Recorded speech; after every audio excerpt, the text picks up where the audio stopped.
Tadi kecapean nggak tarawih, lupa setelah subuh sholat ketika ingat, oh aku belum niat ternyata. Makan mana nih gitu? Nah, makan itu sahur. Kayak biasanya apa barengan sama tarawih itu biasanya. Oh sudah juga tarawih ini sahur itu ada pernah berniat. Kebetulan malam itu nggak tarawih, lupa. Sudah siang harinya maka dia lanjutkan puasa tapi dianggap tidak sah. Nol. Artinya nanti puasanya lanjut dan arti lanjut itu wajib dan imsak, menahan diri dari yang membatalkan tapi nanti mengqadha. Karena tidak ada niat, karena kuncinya adalah niat tersebut.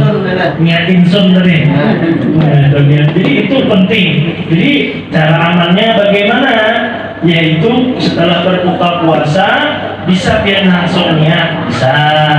Atau menurut daripada mazhab Maliki apa? Yaitu boleh 1 bulan langsung. Nih malam ini 1 Ramadan nih. 1 Ramadan biar baca niatnya. Tarawih, habis tarawih niat di insun macam-macam. Lalu kan sendiri aku niat aku berniat puasa 1 bulan penuh.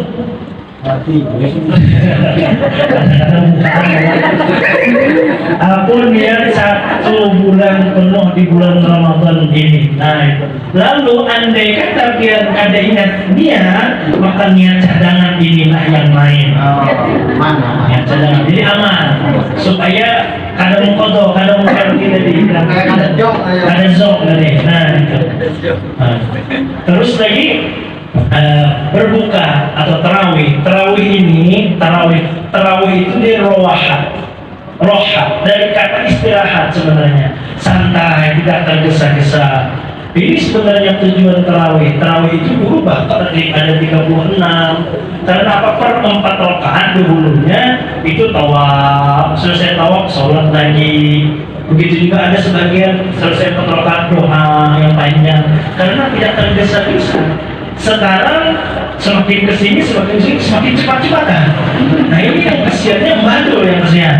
Nah, buat puasa sholat tarawih ini sholat sunat itu Bu nih, sholat sunat itu walaupun kita sanggup berdiri, kalau pengen sholatnya duduk boleh. Nah ini banyak yang duduk cadangannya.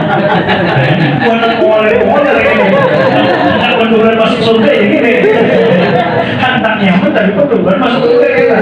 Jangan, harus ada pengorbanan. Kenapa? Asal Allah qadri ta'am, pahala itu akan diganjar berdasarkan lelahnya. Ada lagi hitungannya, pada mungkin sama orang yang sholat duduk dengan sholat berdiri sama pahalanya nggak mungkin. Tapi boleh kah? Boleh kalau sholat sunnah. Jadi umpamanya Mbah nanti tarawih Mbah sholatnya duduk aja Mbah boleh Mbah itu tihang nih, kita namain tihang Mbah lah. Itu di kontrak Mbah dan pokoknya Mbah kalau ada tarawih di situ nyender. Nanti kasih kesempatan dulu siap Mbah orang aja nih langgar Mbah kita doakan sehat menyambut. Jadi duduk di Mbah di kontrak sudah itu. Jadi Mbah kalau pengen duduk aja sholatnya nggak apa-apa boleh. Sebenarnya sama seperti sholat tasbih. Kalau rasa kalau untuk aja sembahyangnya silakan, ada masalah. Umpamanya terlalu kenyang dimakan, maka habis sibuk kambing namanya. Sibuk kambing ya. Hanya duduk aja. Duduknya bagaimana Pak Ustaz? Yang bagusnya adalah duduk iftirasnya itu seperti tahiyat awal. Itu juga. Tapi kalau duduknya nyila, boleh kah? Boleh. Sambil tidak dapat kenyamanan supaya ini tadi pendulan masuk surga ya penting. Duduknya di kursi. Duduknya di kursi ada yang mengatakan makruh. Tapi di Mekah itu banyak di kursi karena lebih nyaman kursi tuang muncul ini. Tapi ada masalah itu setelah pulang banyak diperbolehkan. Di Mekah itu banyak yang kursi-kursi itu. Rasanya kalau ada yang salah ingat dulu pernah di Mekah itu kenapa kalau dia kursi cobain kursi sholat sunnah dulu pernah kursi boleh. Nah kalau orang yang mampu nyender itu makruh. Nyender momennya di tiang nih, dia mampu nyender dulu tapi nyender ke belakang itu makruh hukumnya. Nah itu. Jadi untuk sholat tarawih, nah ini silahkan bagaimanapun yang enaknya dan terutama bagi orang-orang tua. Ya kan bapak duduk aja. Terus apakah wajib bangun berapa tuh biasanya? Ada yang 11, ada yang berapa kita berapa biasanya? 23. Ada masalah itu waktunya. Tarawih itu kan 1000 rakaat ke semalaman, ada apa? Biasa aja. Karena minimal tarawih dalam kitab takdir atau saya 2 rakaat. Wah, cocok lah dulu nih gue. 2 rakaat semua ya. Misalnya dia di imam itu makan Gas terakhir ya.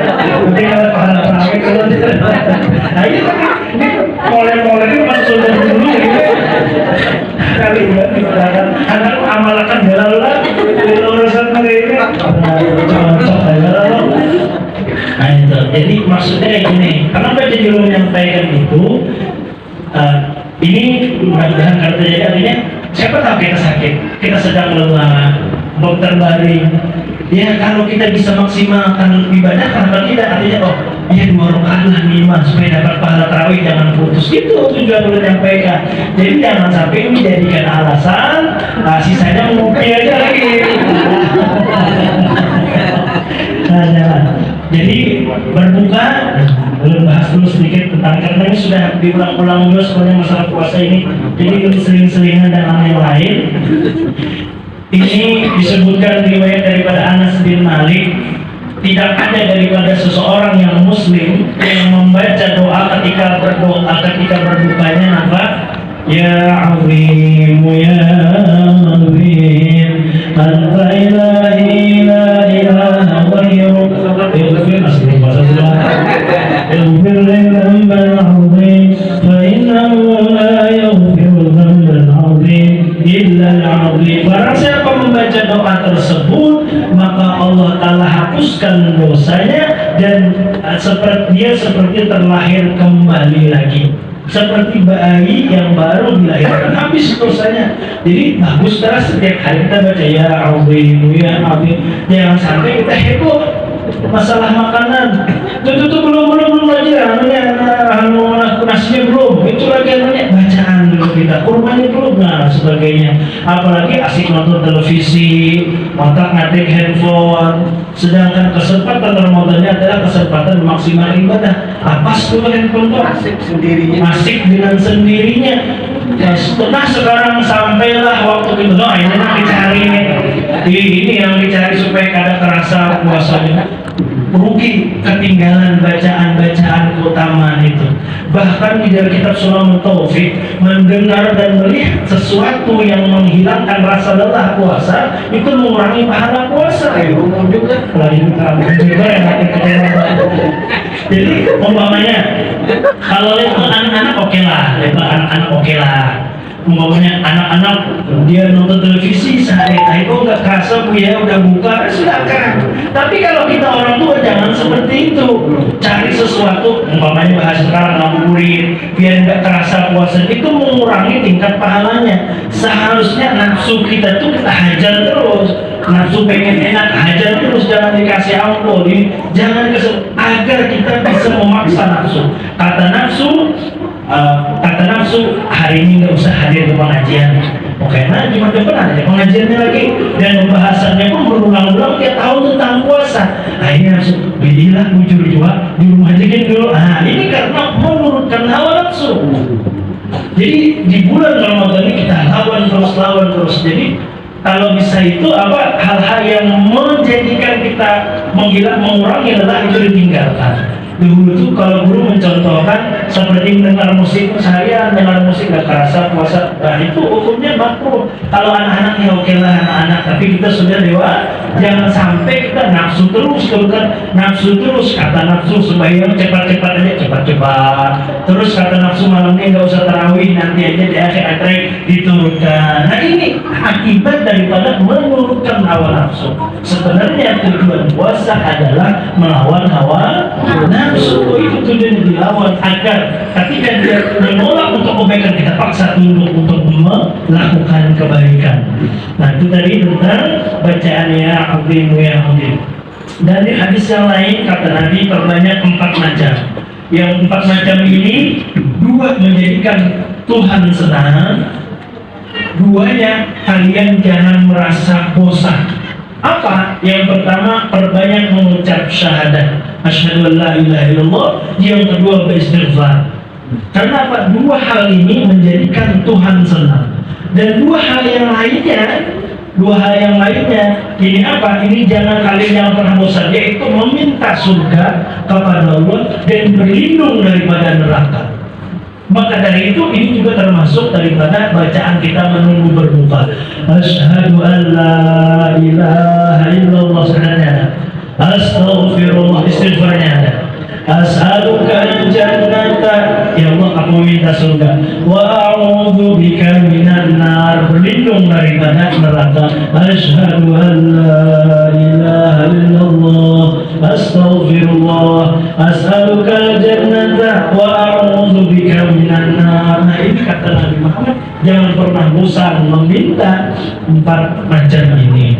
Dan terus lagi bacaan ketika berbuka apa? Allahumma lakasumtu wa bika amantu ala rizqika aftartu birahmatika ya arhamar rahim. Itu bacaan berbuka. Ada doa makan. Allahumma barik lana lima razaqtana wa qina adzab. Ya Allah, berilah keberkahan ma razaqtana, fima razaqtana, pada apa yang kau beri. Kenapa? Ketika nasi jadi berkah, kita rajin ibadah. Ketika nasi berkah ini, kita suka hal-hal kebaikan, itu nasi berkah. Wa qina adzabannar, peliharakan kami dari siksa neraka. Kenapa Nabi membuat doa pelihara kami dengan siksa neraka? Karena dengan sebab nasi ini orang bisa masuk neraka. Dengan sebab mencari rezeki ini orang bisa masuk neraka. Di hadis yang lain Nabi sampaikan, akan ada satu masa di akhir zaman seseorang tidak memperdulikan lagi yang diambilnya itu haram kah, halal kah, ambil terus, yang penting cair. Nah, cair, ambil terus. Padahal akan berpengaruh ke tubuh. Setiap makanan yang dimakan itu berpengaruh ke tubuh. Malas ibadah, ilmu kadang malas, dan lain sebagainya. Perilaku istri berubah. Makanya jawaban bersepupu, kalau seorang istri berani kepada suami, suami harus cross check dulu dirinya, sadar diri dulu, apakah sudah benar aku mendidik. Satu. Yang kedua, apakah sudah halal yang diberikan kepada istri. Jangan berharap seorang istri manut, cinta manut, terus lagi patuh kepada suami kalau yang dikasihkan itu haram. Pasti akan memberontak dan sebagainya. Belum lagi hal-hal yang ibadah dia malas. Kenapa? Karena sesuatu haram yang dia ambil. Jadi itu bacaan makan. Allahumma barik lana fima razaqtana wa qina adzabannar. Itu bacaan makan. Diawali dengan bismillahirrahmanirrahim. Allahumma barik lana fima razaqtana wa qina adzabannar. Makan.